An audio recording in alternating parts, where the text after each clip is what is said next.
Oi pessoal, eu sou a professora Bárbara Furquim, professora de vocês do 8º ano. Nessa nossa aula nós vamos falar sobre o Adam Smith e o liberalismo econômico. Essa é a nossa primeira aula sobre o Adam Smith e o liberalismo. Mas, para nos acompanhar durante toda essa aula, nós vamos ter o nosso intérprete, que é o Ronaldo, que vai acabar ficando com a gente, então, durante toda essa aula. Antes da gente começar a falar sobre o nosso conteúdo, sobre quem foi o Adam Smith, o que foi o liberalismo econômico, a gente tem que ver quais são os objetivos da nossa aula. Primeiro, o nosso primeiro objetivo é conhecer os questionamentos à política econômica do mercantilismo. Nós vamos, então, ver um pouco o que foi o mercantilismo e como é que o mercantilismo ele vai ser altamente criticado dentro do liberalismo. Também defendendo o liberalismo econômico. E um outro objetivo é analisar as propostas econômicas dos fisiocratas. Vamos descobrir o que foi a fisiocracia. Bom, antes vamos pensar assim, qual é o nosso conhecimento prévio? Você recorda o que foi o mercantilismo? Como é que se desenvolveu o mercantilismo? Essa imagem aqui, ela já dá uma dica sobre o que foi o mercantilismo. O mercantilismo, gente, ele foi um conjunto de práticas econômicas que ocorreram principalmente dentro do continente europeu ali entre o século XV e o século XVIII. E justamente dentro desse movimento econômico que foi o mercantilismo, a gente vai ter envolvido as grandes navegações, aquelas que acabaram vindo aqui para o nosso continente americano. Também ele vai marcar o fim do feudalismo. Mas, já que a gente já está falando de economia, vamos pensar na nossa economia do nosso mundo atual. E você? Você acompanha a sua família nas compras do supermercado? Você já percebeu como o preço das frutas, dos legumes, das hortaliças, elas vão acabar variando com frequência? Um dia você chega lá, o tomate está com preço. 2 dias depois, o tomate acabou recebendo uma variação de preço. O que será que causa essa variação nos preços? E que fatores determinam os preços das mercadorias? Nós vamos então voltar um pouco, contextualizar a economia do período do mercantilismo para a gente entender um pouco como é que essas críticas ao mercantilismo vão acabar nos chegando a um pouco as características da nossa economia no nosso mundo atual. Olha só. Para entendermos a economia atual, precisamos voltar e compreender como foi a época mercantilista. Quais são as principais características que existiam dentro do mercantilismo? Bom, os reis controlavam a economia, eram eles quem ditavam todas as regras econômicas. Outro ponto, a balança comercial favorável. Se vendia, a ideia era vender mais do que se importava. Um outro ponto importante dentro do mercantilismo é o seguinte, é o monopólio comercial, eles dominavam o monopólio de determinados produtos. E, não menos importante, o protecionismo, que existia os impostos dentro dos produtos importados. A ideia era proteger o mercado interno, fazer com que os produtos internos tivessem muito mais valor. Bom, uma outra ideia de contextualização é que a gente pensar que a riqueza de uma nação, ela naquele período do mercantilismo, ela era medida pela quantidade de metais preciosos que se tinham. Veja só, quanto mais ouro, mais prata, mais metais preciosos se tivesse, mais poderosa era uma nação. Uma observação importante para a gente entender a história. Boa parte desses metais preciosos vinham inclusive aqui do nosso continente americano. Os principais países que acabaram utilizando e fazendo utilização do mercantilismo foram Portugal, Espanha, França e Inglaterra. E a ação fundamental, essa eu quero que vocês guardem bem essa informação, do mercantilismo, era a seguinte: a intervenção do Estado na economia. Isso quer dizer que fazendo parte da economia mercantilista, o Estado, os reis, o poder político, ele determinava todas as ações econômicas. Vamos agora para nosso primeiro quiz. Quero que vocês leiam com atenção esse quiz e a gente já volta para ver qual é a resposta correta.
Já viram qual é a resposta correta? Vamos lá dar uma olhada? A pergunta era, uma das principais características do mercantilismo era, e a resposta correta é a letra B, controle da economia feito pelo Estado. Bom, então nós já sabemos que uma das principais características do mercantilismo é o Estado, a política, o poder político vigente determinando como é que a economia se encaminharia. Nós vamos ver que aquele momento em que o movimento iluminista ele estava vigente dentro da Europa, vão acabar surgindo duras críticas ao mercantilismo. O nome, de alguns desses filósofos que vão liderar essas críticas ao mercantilismo vão ser os fisiocratas. Os filósofos iluministas também criticavam o mercantilismo, a sua principal característica, que era essa intervenção do governo na economia. Os primeiros a criticar o mercantilismo dentro do iluminismo vão ser, então, os filósofos fisiocratas. Principalmente a gente está falando da fisiocracia dentro da França, tá, pessoal? Porque nós vamos ver que essas ideias e essas ideias econômicas, novas ideias econômicas, vão sair para outros países também. Aqui é só a França. Para estes, para esses fisiocratas, a única fonte de riqueza era a terra. Era apenas da terra, oriundo da agricultura, que poderiam existir alguma riqueza econômica, Nós temos então a ideia, a palavra fisiocracia, ela vem do grego e significa o poder da natureza. Um dos maiores representantes da fisiocracia vai ser, né, o filósofo François Quesnay. E ele afirmava o seguinte, que a economia ela era regida por leis naturais, que naturalmente a economia ela iria se organizando por si só. Olha só, aqui a gente tem uma imagem, né, do Quesnay e a gente chega então a uma das mais importantes leis fisiocratas, que é a chamada lei da oferta e da procura. É mais ou menos assim, gente. Quando a oferta ela é maior que a procura, ou seja, quando você tem, né, muitos produtos eles são produzidos, eles estão à disposição e vai acontecer o seguinte, o preço vai acabar tendendo a baixar. Quando você tem poucos produtos, mas você vai ter um número muito grande de pessoas à procura daquele produto, em geral, o preço ele tende a aumentar. Então, isso vai ser uma pequena explicação para a gente entender essa lei da oferta e da procura, né? Se existir liberdade, produz-se e consome-se o necessário. Logo, vai haver uma instabilidade de preço e um equilíbrio na economia. Uma das outras bases da fisiocracia, a gente vai ter a seguinte, né, que o governo ele não deveria intervir na produção ou no comércio das mercadorias, mas apenas o papel do Estado seria o papel de incentivar os indivíduos à produção, à venda, né? Os fisiocratas, eles acabaram criando um lema que resume todo o seu pensamento. Olha só, deixai fazer, deixar passar, que o mundo caminha por si mesmo. São as leis da natureza, as leis da economia do mercado. A teoria fisiocrata ela vai ser descrita, né, no livro de Quesnay, chamado Quadro Econômico, publicado no ano de 1758. E o que nós vamos ver, né, nessas ideias? Vai ser afirmado que a indústria ela apenas transforma a matéria. O papel da indústria, então, é só de pegar a matéria e transformá-la. E os indivíduos mais úteis nessa sociedade vão ser os grandes proprietários e os fazendeiros. Chegamos na nossa atividade. Quero que vocês leiam, então, com atenção, vamos ler esse texto, né, para vocês refletirem sobre a atividade, né, discursiva que nós vamos ver. Que nunca percam de vista o soberano e a nação, o fato de a terra ser a única fonte das riquezas e que a agricultura as multiplica. Que a propriedade dos bens de raiz e das riquezas mobiliárias seja assegurada aos seus possuidores legítimos, pois a segurança da propriedade é o fundamento essencial da ordem econômica da sociedade. Então, aqui nós temos uma frase de Quesnay e nós chegamos aqui à pergunta: em que princípios se baseia a teoria econômica da fisiocracia? Quero que vocês analisem bem essa pergunta e a gente já retorna para ver qual é a resposta.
Vamos ver qual é a resposta correta, então, da nossa atividade?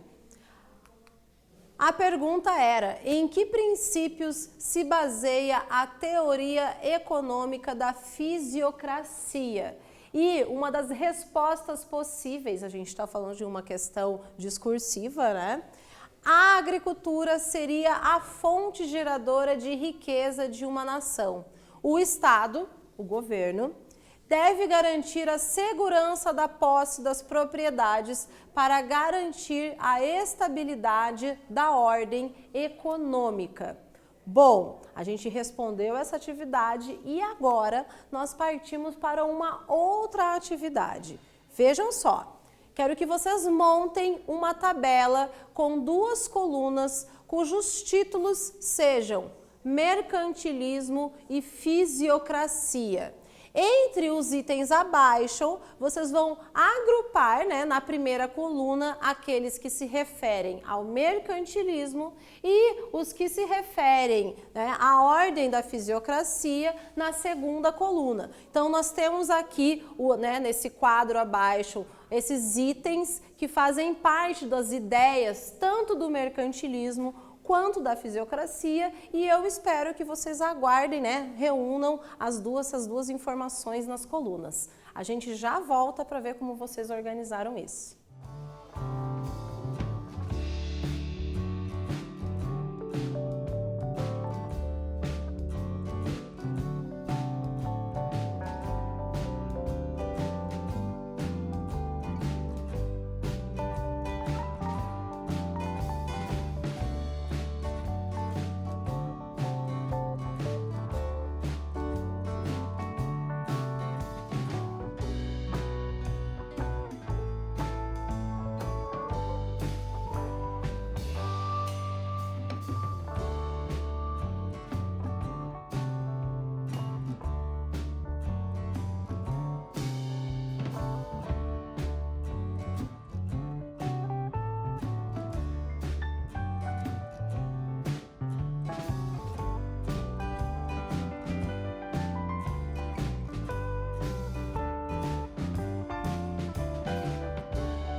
Então, pessoal, vamos ver como é que vocês organizaram, como é que foi organizado esse quadro de informações sobre o mercantilismo e as ideias fisiocratas.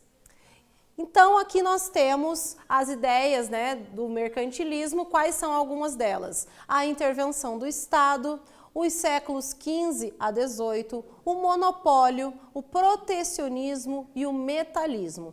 Aqui agora a gente vai ver um quadro de informações sobre a fisiocracia, né? Laissez-faire, a agricultura, a liberdade econômica e a lei da oferta e da procura. Bom, então nós aprendemos nessa aula sobre como é que os fisiocratas, eles então impulsionam essas ideias que vão chegar ao Adam Smith e ao liberalismo econômico. O mercantilismo, ele defendia a intervenção do Estado e nós vamos ver que essa era a ideia econômica vigente naquele período. Vão ser os fisiocratas que vão iniciar dentro do movimento iluminista, né, ali no século XVIII, a criticar essas ideias mercantilistas. A principal crítica dos fisiocratas vai ser a crítica à intervenção do Estado dentro da economia. Nós vamos ver também que a fisiocracia, ela defendia a agricultura, a posse da terra, né? Que é a agricultura a verdadeira fonte de geração de riquezas, são as coisas mais importantes da sociedade. Nós também vimos que os fisiocratas, eles vão defender a liberdade econômica, a lei de oferta e de procura. Essas ideias da fisiocracia vão estar principalmente localizadas na França. E elas vão ser muito importantes para impulsionar as outras ideias que vão vir conceituando a economia daquele período, que é o liberalismo econômico. Até, pessoal!